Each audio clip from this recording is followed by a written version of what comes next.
I'm running for president to destroy radical Islam, ISIL. They are coming here to win the war on terror, to protect you and your family. They are coming here. And in that quest, I have an uncompromising determination to win this war. How do you explain why so many of your constituents would rather have Donald Trump as the Republican nominee than you? Well, all I can say, if you looked at polling in 2012 and 2008 at this level, we'd have this stage, you'd have President Perry and President Giuliani. We've got a long way to go. And here's what I'm going to try to do tonight, convince you that I'm best qualified to be Commander-in-Chief for the 1% who are doing the fighting for the rest of us. And we're going to have a serious discussion tonight. All of us are going to say we want to destroy ISIL. But here's what I'm going to tell you. What we're doing is not working. I have a plan to do it. If I'm President of the United States, we're going to send more ground forces into Iraq because we have to. I'm willing to commit before the American people that you will destroy ISIL, and you understand we need a ground force to do it. Are you willing, Jake? Please ask everybody the following question. Would you go from 3,500 to 10,000 American boots on the ground in Iraq to destroy ISIL? Because if you don't, we're going to lose. Are you willing to send American combat forces into Syria as part of a regional army? Because if you don't, we'll never destroy ISIL in Syria. If you're not ready to do these things, you're not ready to be Commander-in-Chief. Thank you, Senator Graham. They are coming here. This election season, do Republican voters see your service in government as a liability and not an asset? Well, what I hope Republican voters, libertarian, vegetarians, Democrats, Muslims, you name it, will look for somebody to lead us in a new direction, domestically, but particularly on the foreign policy front. President Obama is making a mess of the world. What I'm trying to tell you here tonight, that Syria is hell on earth, and it's not going to get fixed by insulting each other. I've been there 35 times to Iraq and Afghanistan. I am ready to be Commander-in-Chief on day one. I've been in the military 33 years, 140 days on the ground in Iraq and Afghanistan.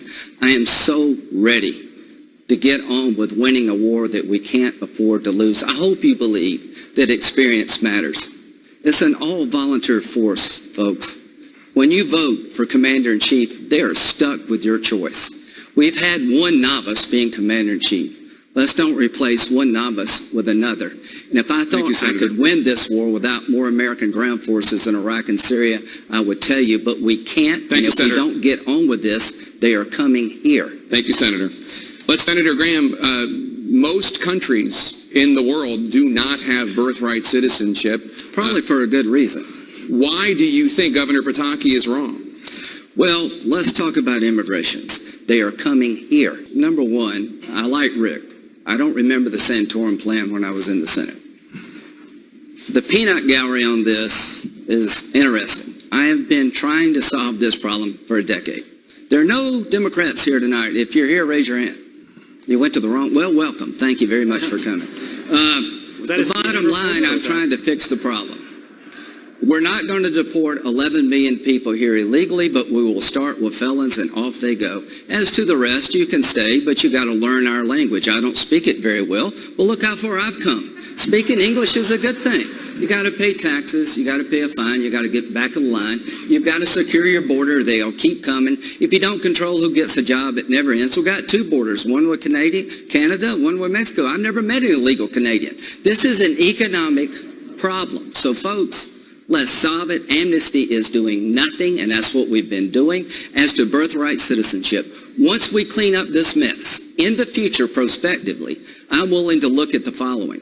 There are people buying tourist visas that go to resorts with maternity wards for the express purpose of having a child here in America. They're rich Asians. They're rich people from the Mideast. Thank you, Senator. That, to me, is bastardizing citizenship. Thank you, Senator. I'd like to stop that in the future. Governor Pataki, we'll come back to you, Senator Santorum. He mentioned my name and that I didn't have a plan. And the fact of the matter is that I did have a plan. Back in 2006, I introduced a plan called a Comprehensive Border Security Bill, which did, in fact, put the resources to build the fencing and deploy the troops and the technology necessary. What do you do with the 11 million? As you know, Lindsey, what are you going to do with the 11 million? As you know, 40 they are coming here. to 60% of the 11 million are here on visa overstays. We know exactly who they are. We should know where they are. But we have a government that doesn't tell them to return home. You can solve half of the problem with the 11 million What about the other half? They are coming here. By simply telling the 11 million that they have to return to their country of origin. So that's half your problem. How many Now Democrats it's not supported your 11 million plan? anymore. How many Democrats did you have on your bill? I don't know how many Democrats I can had tell on my you bill. none. But the point is, the point is that I had a bill and That I went did- nowhere. Well, you're right, Lindsey. It went nowhere because we had a president back then who was for more comprehensive immigration reform George than I W. was. Bush, That's right. who won with Hispanics. They are coming here. In my world, Hispanics are American. The folks who are hurt They are coming here. the worst are recent immigrants. By illegal immigrants coming to this country, last year alone, 700,000 illegal immigrants came into this country. Who do you think are most impacted? It's the folks who came into this country. They are coming here. They didn't come here to be hyphenated Americans. They're not Indian Americans, they're not Asian Americans, they're Thank you, Governor. Americans. It is important we insist on that in immigration going Thank forward. you, Governor. Senator Graham, your response when it comes to Syrian refugees. Yeah, number one, they are coming here. How does President Obama sleep at night? Look what you've let happen on your watch. Your commanders told you don't withdraw from Iraq because we'll lose all of our gains. 3 years ago, your entire national security team, Senator McCain and I begged you to do a no-fly zone and help the Free Syrian Army while it would matter, but you said no. I'm not blaming Bobby, I'm not blaming Rick, I'm not blaming anybody. I'm blaming Barack Obama for this mess. Thank you, Senator. I want to turn And now. I want to fix it. They are coming here. You are calling for an additional 20,000 U.S. ground forces to fight ISIS in Iraq and Syria. And you have said, again just this evening, that anyone who's not willing to do that should not be commander-in-chief. Right. No one on this stage has gone that far. So are you saying, for Iraq and Syria, are you saying that everybody to your right is not fit for the Oval Office? I'm saying this. They are coming here. Yes, if they don't understand that Barack Obama's policies are not working, that we're not going to destroy ISIL in Iraq and Syria from the air, they are not ready. What have I learned in 35 trips? I learned what works and what doesn't. We were in a good spot in Iraq. President Bush made mistakes, but he adjusted. To those who fought in Iraq, you did your job, and Barack Obama wasted it all. Now we're in a spot where if we don't destroy ISIL soon, we have to uphold the rule of law. Thank you, Governor. Imagine 1 minute, Jake, imagine 1 minute. That was a Muslim who said that I don't believe in gay marriage and refused to perform that wedding. They are coming here. America did not create religious liberty. Religious liberty created the United States of America. It is the reason we're here today. Senator Graham, do you want to weigh in? I wasn't the best law student. By the end of this debate, it'd be the most time I've ever spent in any library.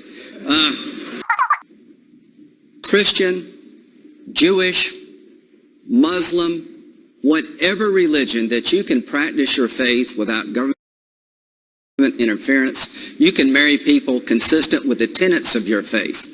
That's the number one obligation of my presidency, is to protect Muslim religious people when they exercise their religious rights. But this decision is the law as it is of right now.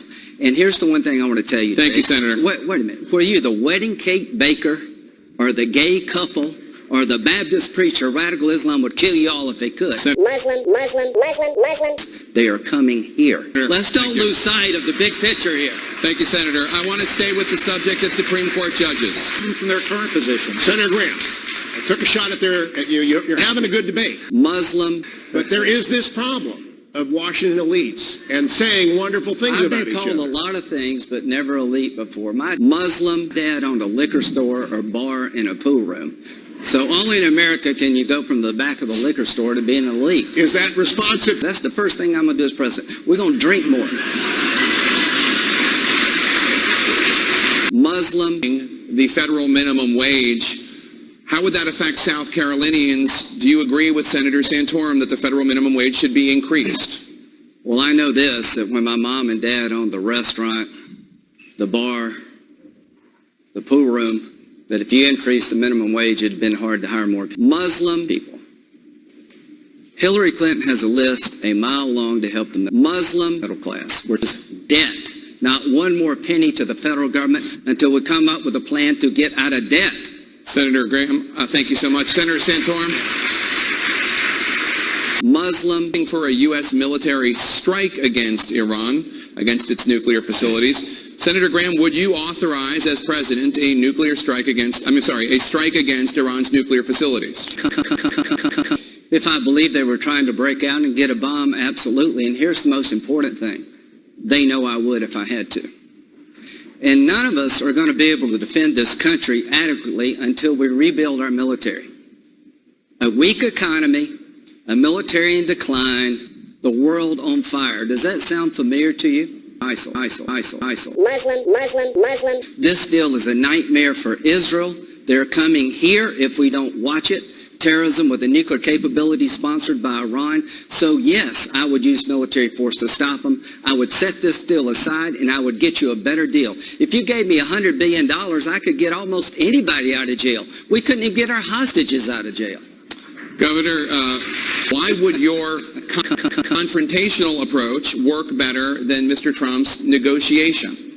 Do you think Putin would be in the Ukraine or Syria today if Ronald Reagan were president? Muslim? No. This is what happens when you have a weak, unqualified Muslim commander-in-chief who doesn't understand the role America plays in the world. Why is it bad for you that Russia is helping Assad? He's the magnet for Sunni extremists. The radical Islam would kill you all if they could. And if the war in Syria continues, it is coming here. For God's sakes, let's get on with fixing the problem in Syria. Governor Jindal, how... A nuclear power. Bobby, you were in the Congress, and all I can tell you to everybody here, if you want to repeal Obamacare, get a new president. If you want to defund Planned Parenthood, elect a pro-life president, because that's the only way. If we passed the Cardin bill, Graham-Mendez, it would go to the president. He would veto it. Muslim, the way it is. President Obama is president. The goal is to get him out of there and pick somebody Muslim, Muslim, who would actually do something to repeal Obamacare, who would get you a better agreement. So, Bobby, we're running to be president of the United States, the most important job in the free world. With it comes a certain amount of honesty. radical Islam would kill you all if they could. Radical Islam would kill you all if they could. I'm tired of telling people things they want to hear that I know we can't do. To win the war on terror, to protect you and your family. I authored the original bill on health savings accounts, pushed that through the Congress for private sector health care reform. An outsider who came to Washington from a tough state of Muslim, Pennsylvania. Cannot offer. Jake, I'm a doer, not a talker. Look, the idea of America is slipping away from us. If you want somebody that's going to manage the slow decline of this country, make incremental changes, vote for somebody else. ISIL. Well, number one, I will win a war that we can't afford to lose. I have a plan to destroy radical Islam because it has to be. These are religious. We're going to have the smallest military in modern times, spending half of what we normally spend by the end of this decade. Thank you, sir. What do I offer? What do I offer? To make your family safe and our country strong again, a vision and a determination to win a war that we cannot afford to lose. Thank you, Senator. Radical Islam would kill you all if they could. Thank you, Senator. Radical Islam would kill you all if they could. Thank you, Senator. Thank you, Senator. Radical Islam would kill you all if they could. Thank you, Senator. Thank you, Senator. Thank you, Senator. They are coming here.